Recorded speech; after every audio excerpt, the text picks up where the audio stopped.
قذافي سكينا من معمر ورفعتنا وسمعنا وصحابه. هذا يوم الحرية. لا يمكن نسمح لليبيا تضيع بين ايدينا بدون مبرر.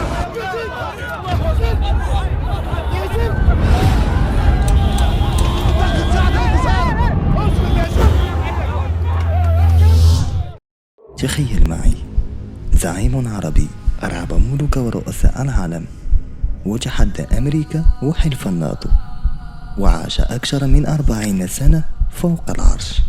يناديه البعض بالثائر ويصفه آخرون بالمجنون، وفي لحظة يسقط بين أيادي شعبه، يضرب ويهان ويسحب كالكلب في الشوارع، ثم يشنق في مجاري الصرف الصحي. هذا ليس مشهد خيالي ولا نهاية في فيلم سينمائي، هذه نهاية معمر القذافي. ومرحبا بك في برنامج عروش من نار. سنة 1942 طفل يولد في خيمة بسيطة بالصحراء الليبية اسمه معمر القذافي. كان يحلم أن يكون قائدا عظيما، فتأثر بعبد الناصر ورأى في الملك إدريس السنوسي رمزا للرجعية والتبعية. في صباح 1 سبتمبر 1969 قاد انقلابا عسكريا بدون نقطة دم واحدة، وأطاح بالملك وأصبح قائد الثورة الليبية.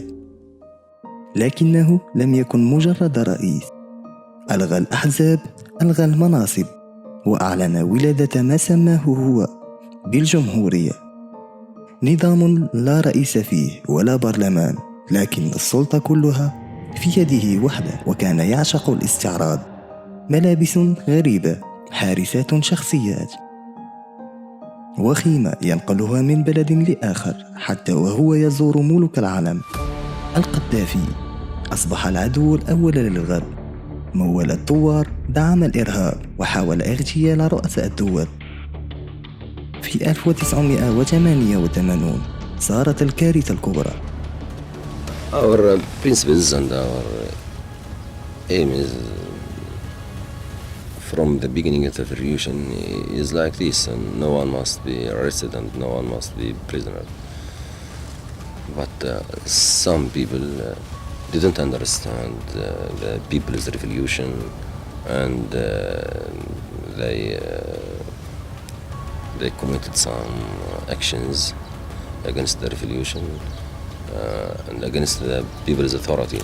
تفجير طائرة لوكربي والتي راح ضحيتها 270 شخصا، فحاصره الغرب وضربته أمريكا بالغارات، واضطر أخيرا لدفع مليارات كتعويضات وتحطيم هيبته الدولية. لكن النهاية لم تأتي من الغرب، بل جاءت من الداخل، من شعبه. وسنزحف أنا والملايين لتطهير ليبيا شبر شبر، بيت بيت، دار دار، زنقة زنقة، فرد فرد، حتى تطهر البلد من الدنس والإرجاس. لا يمكن نسمح لليبيا تضيع بين ايدينا بدون مبرر في غوط الباطل. من يسمح بهذا؟ أنا معي الملايين ومعي الله الذي نصرني على القوة العظمى الكبرى. 2011 خرجت الملايين تهتف: الشعب يريد إسقاط النظام.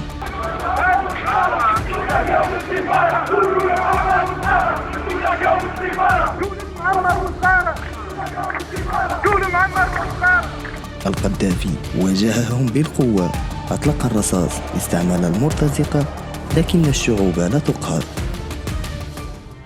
هرب من العاصمة واختبأ في سرت، لكن الثوار عثروا عليه وأمسكوه وسحبوه في الشوارع، وفي لقطة هزت العالم ضربوه حتى الموت وصوروا جثته معروضة أمام الناس.